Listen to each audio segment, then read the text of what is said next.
ఎన్నికలకు ముందు అనేక హామీలు ఇచ్చిన ఏఐఆర్యూసీ, ఐఎన్టీయూసీ కాంగ్రెస్ ప్రభుత్వం పదవి రాగానే ప్రజలను, సింగరేణి కార్మికులను పక్కన పెట్టిందని తెలంగాణ బొగ్గుగని కార్మికుల సంఘం అధ్యక్షుడు మిర్యాల రాజిరెడ్డి అన్నారు.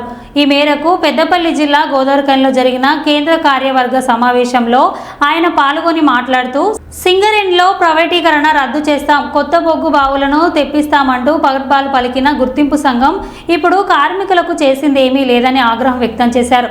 సింగరేణి బొగ్గు బ్లాగులను వేలంలో పాల్గొనకుండా సింగరేణికే కేటాయించాలని ఆయన డిమాండ్ చేశారు. గుర్తింపు ప్రాతినిధ్య సంఘాలు గెలిచిన ఏఐఆర్యూసీ, ఐఎన్టీయూసీ కార్మికుల విషయంలో ద్వంద్వ వైఖరి పాటిస్తున్నాయని అన్నారు.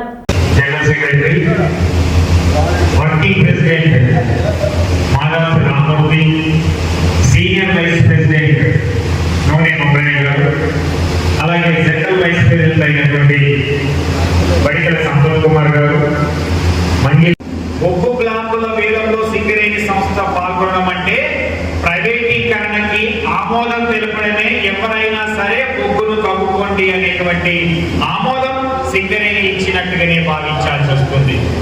అందుకే దీన్ని వ్యతిరేకించడంతో పాటుగా గతంలో ఇచ్చినటువంటి సత్తుపల్లి కోయగూడెంలో కూడా కేసీఆర్ గారి ప్రభుత్వంలో ఒక్క బొగ్గు పెళ్ళ కాదు కదా, కట్టే మట్టి కూడా తీయకుండా సింగరేణి సంస్థను కాపాడింది, కార్మిక వర్గానికి అండగా ఉన్నది. కానీ ఈరోజు కాంగ్రెస్ ప్రభుత్వం కానీ గెలిచినటువంటి ఏఐటీసీ, ఐఎన్టీయూసీలు ఈరోజు ప్రైవేటీకరణకు సహకరిస్తూ బొగ్గు బ్లాకులకు అనుకూలంగా యాక్షన్లో పాల్గొమని చెప్తా ఉంది.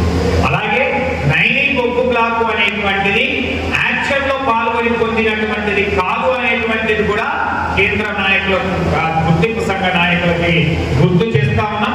అది క్యాప్టివ్ మైనింగ్ కింద వచ్చినటువంటి బ్లాకే అనేటువంటిది కూడా అన్ని కూడా పూర్తయినప్పటికీ, అనుమతులు వచ్చినప్పటికీ కూడా దాన్ని ఎందుకు లేట్ చేస్తున్నారు అనేటువంటిది కూడా వివరించాల్సినటువంటి అవసరం ఉన్నది.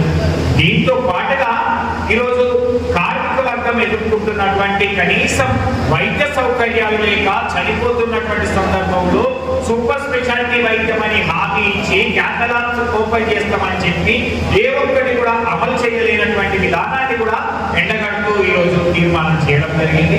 దీంతో పాటుగా కార్మికుడికి కనీస అవసరమైనటువంటి మంచి నీటిని కూడా ఇవ్వలేనటువంటి యాజమాన్యాన్ని అడగలేకపోతున్నాయి గుర్తింపు ప్రాతినిధ్య సంఘాలు అనేటువంటిది కూడా. దీన్ని కూడా వ్యతిరేకిస్తూ వెంటనే కార్మికులకు సంబంధించినటువంటి విషయాలతో పాటుగా సంస్థ పరిరక్షణ కోసం, ప్రైవేటీకరణ తగ్గించడం కోసం తప్పకుండా ఒక కార్యాచరణ ప్రకటించి కార్మిక వర్గాన్ని అందరినీ కూడా చైతన్యవంతం చేసి ఈ యొక్క కార్మిక వ్యతిరేక విధానాలను ఖండిస్తూనే, యాజమాన్య విధానాలను ఖండిస్తూనే ఈ కరెంటు కోతలు కూడా ఎండాకాలంలో జరుగుతున్నటువంటి విషయాన్ని కూడా చూస్తూనే అనేక మంది కేసీఆర్ గారి యొక్క దయ వల్ల ఈరోజు ఇంట్లో చల్లగా ఏసీ సౌకర్యం ఒక్క పైసా లేకుండా ఉన్నాం. కానీ ఈరోజు కరెంటు కోతలు మొదలుపెట్టి ఇబ్బందులు గురి చేస్తున్నటువంటి విషయాన్ని కూడా ఈరోజు ఈ యొక్క కేంద్ర కమిటీలో తీర్మానం చేయడం జరిగింది అంటే